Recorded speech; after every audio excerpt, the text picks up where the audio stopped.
Welcome. This short presentation covers some basic concepts of heat loss and heat gain in buildings. There's four basic types of heat transfer, that is, four ways that heat moves from one place to another. They are convection, conduction, radiation, and evaporation, condensation. Conduction depends on contact between two materials or objects. It's driven by temperature difference between them. Convection uses a fluid as the transport mechanism. Usually in buildings, this is air. In some mechanical systems, however, it can also be water. Radiation depends on both temperature difference and a kind of line of sight geometric relationship between bodies. So basically anything that's hot will radiate to anything that's not. Evaporation and condensation depend on a material changing phase. In buildings, that's most often water. It changes from vapor to liquid or vice versa. It can also be something like water changing to ice in a specialized mechanical system, or other phase change materials such as refrigerants that are used in heat pumps, or other phase change materials used for heat storage. On the left you can see that these kinds of heat transfer mechanisms occur in your own body. So you can be touching the ground or the chair that you're sitting in and conducting. If the thing that you're sitting on is colder than your body, then you'll be losing heat to it.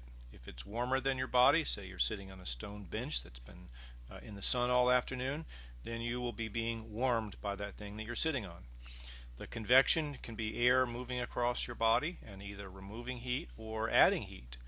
Then you're in a radiant relationship with everything around you. So you can be radiating to the surfaces of the room, you can be radiating to other people around you, or you can be heated by radiation. For instance, if you're sitting under a lighting fixture and the light bulb itself is in direct line of sight with you, then it's heating you by radiation.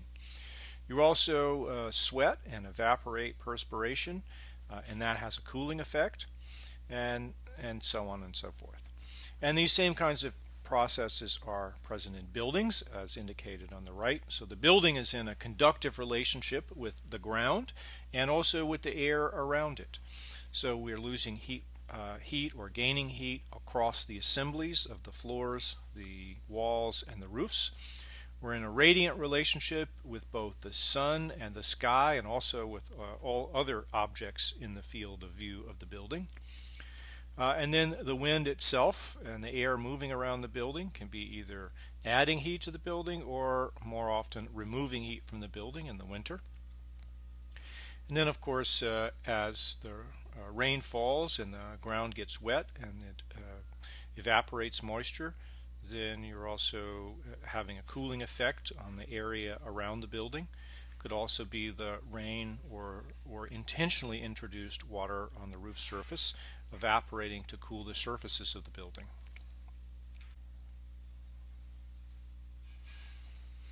This is a video released recently by NASA, the National Aeronautics and Space Administration, showing the extent of Arctic sea ice area. Each year is the minimum area, so this would be the summertime or the warm time conditions, and you can see that it goes up and down over time, but it starts off at roughly 6.5 million square kilometers in 1979, and then over time it's kind of falling in a general trend, so that by 2012 we're down somewhere less than 3.5 million square kilometers of Arctic sea ice. A really dramatic drop in sea ice. What does this have to do with heat loss? Well, buildings use energy. The more heat loss a building has, the more energy it uses. The more energy it uses, the more fuel is burned to produce that energy for the building. And thus, the more carbon dioxide and other climate change gases that go into the atmosphere, the warmer the planet becomes, and of course, as we can see here, as the planet is warming, and particularly this is exacerbated in the Arctic, then the sea ice is beginning to melt. Really, really dramatic. So anyway, it seems like this is a really mundane sort of question perhaps for architects to be considering. You can see the impact of these small decisions that each designer makes. So here's just a snapshot at the bottom of the screen, the beginning and the end of that video from 1980 or so to 2012, and you can really see that dramatic change. So let's talk about heat loss and heat gain.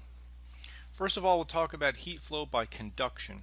Now remember that conduction is when two bodies are in contact with each other, and it's that difference in temperature that causes the heat flow from warm to cold. We use Q to represent heat. We measure that in BTUs per hour. BTUs stands for British thermal units. That's a small unit of heat. Imagine a wooden kitchen match. It's about the energy expended in the burning of that kitchen match before it gets your finger hot.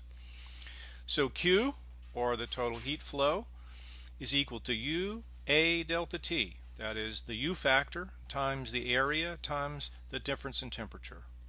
The U factor is conductance in BTUs per hour per square foot per degree Fahrenheit for an assembly. So imagine a wall or a roof or a floor.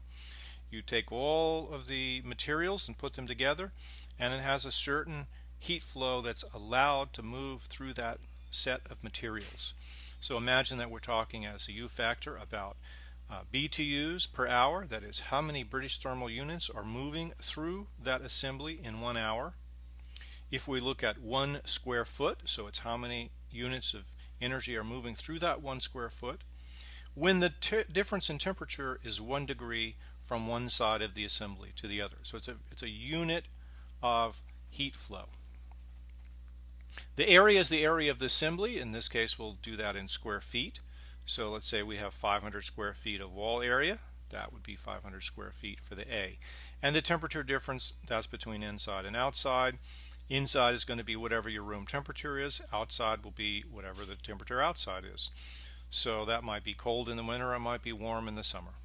This is one that you want to remember. It's a kind of basic model for heat flow, UA delta T. So here we are again with our Q equals UA delta T. Let's talk a little bit about the U factor again. Where does that come from? Let's define U as 1 divided by the sum of the R values of the individual component materials. The R value is a measure of a material's resistance to heat flow. The R value is the reciprocal of the U factor and vice versa. So R equals 1 over U and U equals 1 over R. So first what we do is to find that composite U factor, we add together the R values of the individual components to get a composite R value for the assembly. Then we take the reciprocal to get the U factor of the entire assembly. So notice that in this equation, Q equals UA delta T, the designer has control over some of the variables, but not all of the variables. Which ones do you think the designer has control over, and how? Here's some typical R values. Notice that dense materials are poor insulators, that is, they have a low R value, and that low density materials are good insulators, that is, they have a high R value. So wood, for instance, is 10 times better at insulating than concrete, and insulating materials, that is, insulation, are 3 to 7 times better than wood. This is the table of insulating materials on the right, which is from the skin thickness strategy in Sun, Wind, and Light. The type of insulating material can affect the building's skin thickness significantly. Rigid foam insulations are thinner for the same R value overall than loose fill or batt or other natural type materials. The skin, of course, has to be thick enough to accommodate the required insulation. So a fundamental question to ask early in the design process is, do you want thick walls or thin walls? This choice has a profound impact on the experience and the aesthetic of the building. On the left is a stress skin insulated core panel. It has a polystyrene core with a sheathing material bonded to both sides, so it's both insulation and structure in the same material. It's a relatively thin insulating material. On the right is a straw bale wall.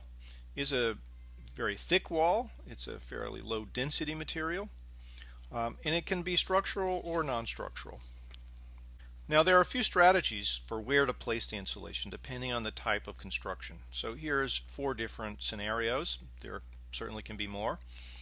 On the upper left there is a structural masonry wall, so something like a CMU wall, and there we put the insulation, usually applied in boards on the outside, or could be spray foam on the exterior, and then cover it with a finished material. So insulation outside of structure. On the lower right, when the structure is framed, if it's metal or if it's wood, the insulation can be placed in between the cavity and the stud walls. Or it could be floor joists or ceiling joists or rafters. The point is it can go inside the cavity. Now, if you need more insulation than you have space for in the cavity, that is, your R value needs to be bigger than the thickness allowed by the framing members themselves, then you can add another layer on the outside of the framing. So this has an advantage of creating a thermal break at the more conductive framing members, and it's actually required with the metal frame construction because the metal studs are so highly conductive. On the upper right, another option is to use a less expensive insulating material that has a lower R per inch and make a really thick cavity wall that you just fill up with loose fill or sprayed in material. So basically make a big cavity that you dump full of cheap insulation. So this has the advantage of creating a thermal break when you do this kind of double stud construction. In that case, the thickness of the wall is exceeding the dimensions that are needed for the structure, so you use thin pieces of wood and separate them apart. So you end up with a nice thermal break. These kinds of thick walls are sometimes made with thin sticks, and sometimes they're truss framed. On the lower left is another example of a SIP or structural insulated panel wall like we talked about before. So here's an example of calculating the U factor for a wall assembly. Now you should know how to do this.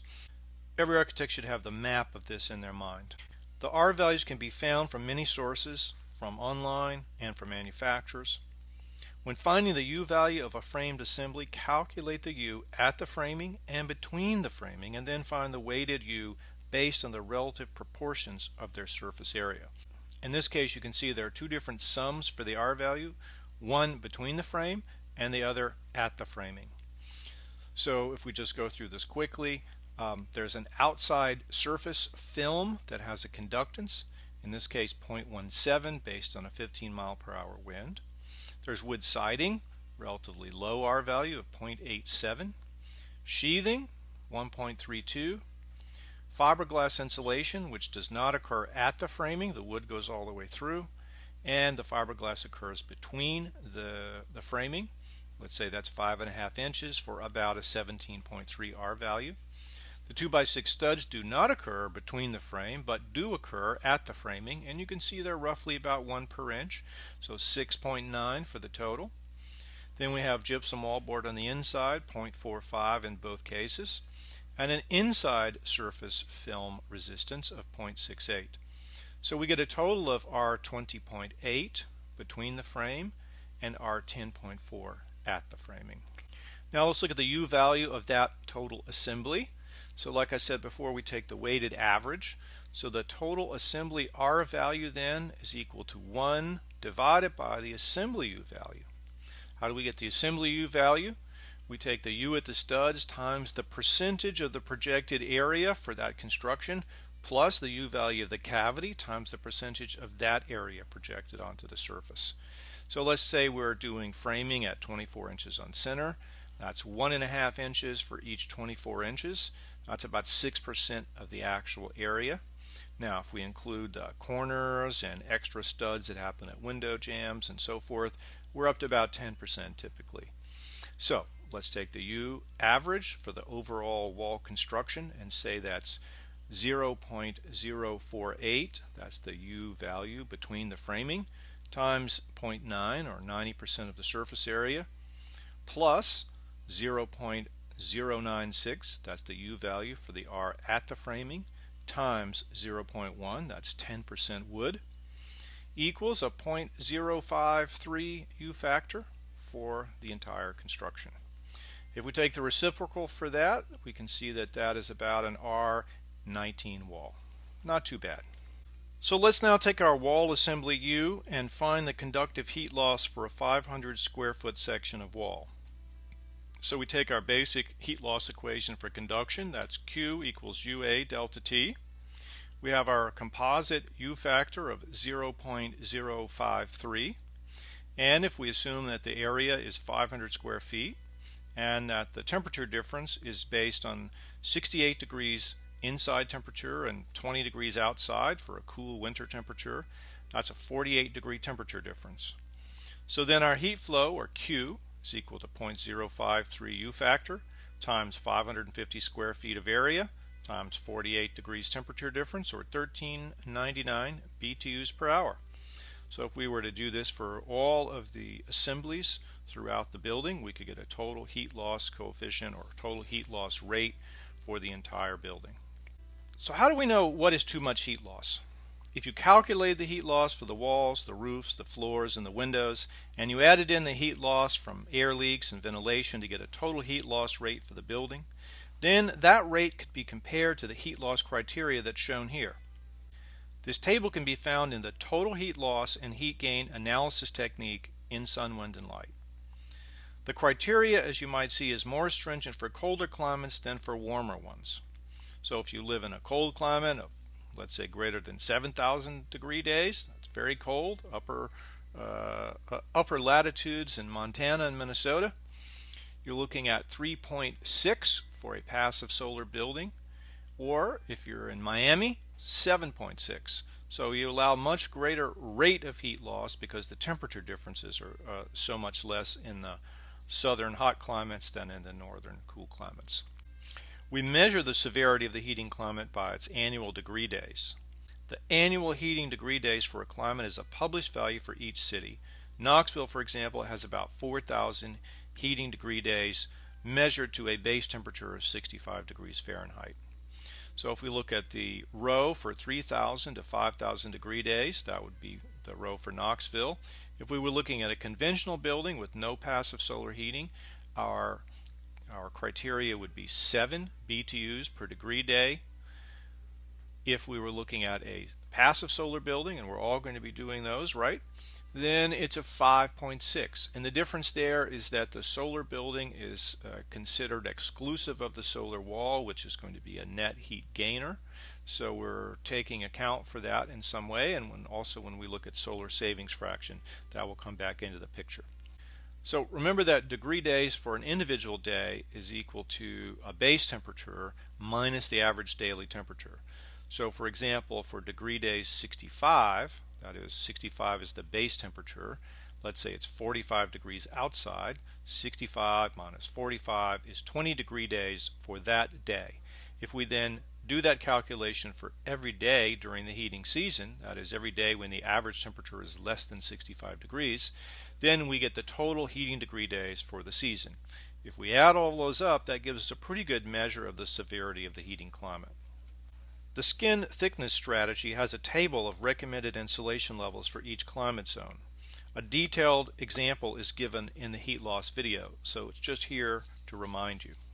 Basically, you find your zone on the map, then you come down to the table, you find your row for that zone, and it gives you recommended levels of insulation for roofs, walls, floors, and basement or slab. The window and glass type strategy has recommended U factors for windows. Again, a detailed example is given in the heat loss video. Windows have several ways that heat can move across them. Conduction, which is governed by the U factor, is only one. So again, the way to use this tool, find your zone, then go over to the table, find the row for that zone, and then it gives you recommended R values and U values. And it gives you two of those, one based on a low fuel cost and one based on a high fuel cost. So for example, in Knoxville, we're in a median cost area, but in the future one might expect that fuel costs are going to rise rapidly relative to inflation, and then you might certainly choose the high fuel cost option. If one is designing for a net zero or carbon neutral building, I would definitely go with the higher recommendations and round up on the R values or down on the U values. This is a nomograph from the skin heat flow technique in Sun, Wind, and Light, and it's used to quickly estimate conductive heat losses through the skin. There's a hand method that's described here in Sun, Wind, and Light, or you can use the Sun, Wind, and Light tool spreadsheets to speed up the process. Basically, the calculation methods are the same. And when outside air is brought inside or leaks inside, it has to be heated or cooled depending on its temperature. The formulas here apply to both infiltration and ventilation. The trick is to figure out the rate of airflow in CFM. So let's go through this quickly. So we have our basic conduction equation. Remember that Q is equal to UA delta T. Now for ventilation and infiltration, we're going to find what we call a UA equivalent. So if the U is in BTUs per hour per square foot per degree Fahrenheit, then UA is in units of BTUs per hour per degree Fahrenheit for a component or for a whole building. In this case, we say Q is equal to V times 1.08 times delta T, where 1.08 is a constant describing the heat capacity of air, and V is the volume of air being moved, that is, what's the outdoor air rate being brought into the building in CFM, or cubic feet per minute. So then the equation becomes the UA for air is equal to Q divided by the delta T, which is equal to the volume times 1.08. Now commonly we express that as the UA of the air is equal to CFM times 1.08. So that's a quick derivation, but it's a pretty simple formula in the end. That's another one that you might want to remember. It comes in quite handy over the course of your career. Now when air is forced inside by differences in pressure, usually by wind, it's called infiltration. So we distinguish between infiltration and ventilation. There are several methods for determining the rate of infiltration. When used in preliminary design, they're all very approximate and depend on assumptions about tightness and construction.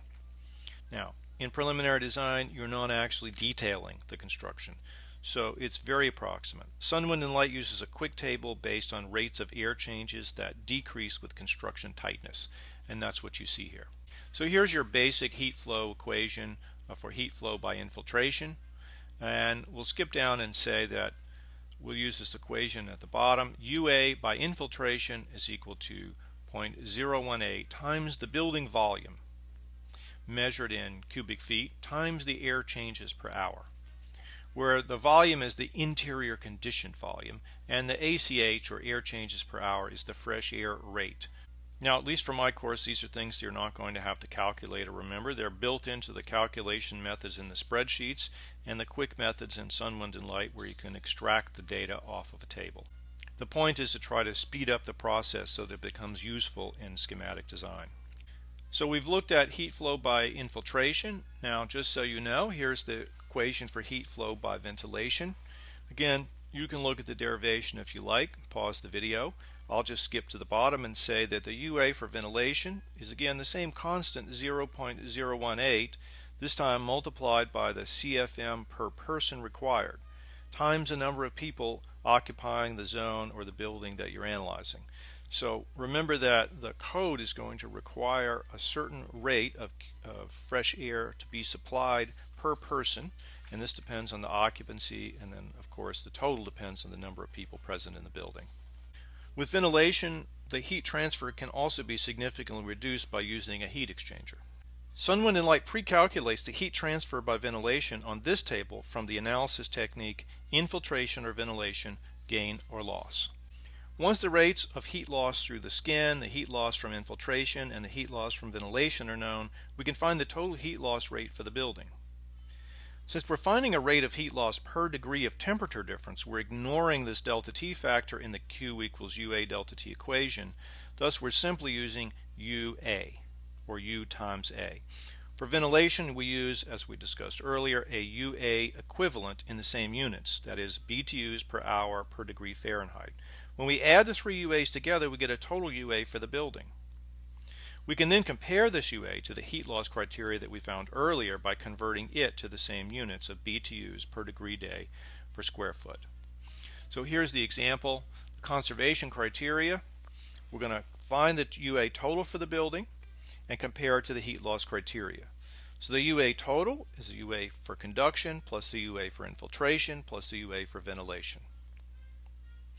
If we put that into the units that we can compare to the heat loss criteria, we take the UA total times 24 hours divided by the total floor area in square feet to get it into a per square foot rate, and that gives us units of BTUs per degree day per square foot, which is the units of our heat loss criteria. Well, that's it. That's the basic logic for heat loss. These are the logics that are built into the Sun, Wind, and Light tools spreadsheets for the heat loss calculations.